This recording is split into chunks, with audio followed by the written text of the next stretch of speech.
ஒரு இண்டஸ்ட்ரி மினிஸ்டருக்கு ஒரு இண்டஸ்ட்ரியல் மினிஸ்ட்ரிக்கு நம்ம வந்து கேப்பே கொடுக்க முடியாது. ஒரு 6 மாதம் டைம் கொடுப்போம், அவங்க கற்றுக்கிட்டு வரட்டும் அப்படின்லாம் கொடுக்க முடியாது. இறங்கின உடனே மீன் மாதிரி நீந்த கற்றுக்கணும்.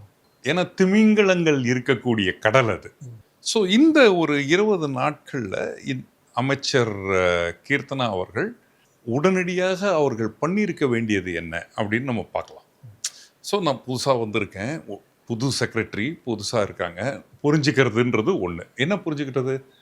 இண்டஸ்ட்ரினா என்ன, பாலிசினா என்ன, எமர்ஜிங் டெக்னாலஜிஸ்னா என்ன, இதுக்கு முன்னாடி இருந்த கவர்மெண்ட் என்னெல்லாம் எதை நோக்கி போயிருக்கு, எந்தெந்த டிஸ்ட்ரிக்ஸில் என்னென்ன இண்டஸ்ட்ரீஸ் வர்ற மாதிரி இருக்குது, ஸ்ப்ரெட்டிங் எப்படி பண்ணுறோம், ஜாப் ஆப்பர்ச்சுனிட்டிஸ் எவ்வளோ ப்ராமிஸ் பண்ணியிருக்கோம், இன்னும் எதை கொண்டு வந்தால் ஜாப்ஸ் இருக்கும், நம்ம கொடுக்க வேண்டிய அஷ்யூரன்சஸில் என்ன பண்ணியிருக்கணும், இதெல்லாம் கொஞ்சம் அது ஹோம்ஒர்க். ரெண்டாவது என்ன பண்ணியிருக்கணும், எம்ஓயூவை ஒரு ஒயிட் பேப்பரை இவங்க கிரியேட் பண்ணியிருக்கணும். நம்ம எல்லாருக்கும் தெரியும், ஒயிட் பேப்பரை பற்றி பேசும்பொழுது திரு டிஆர்பி ராஜா அவர்கள் வெள்ளை பேப்பரை காமிச்சு இதை தான் ஒயிட் பேப்பர் அப்படின்னு சொன்னதை பார்த்துருக்கோம். அதை ஃபில்லப் பண்ண ஒரு பேப்பரை இண்டஸ்ட்ரீஸ் மினிஸ்ட்ரி எடுத்திருக்கணும் டிபார்ட்மெண்ட்.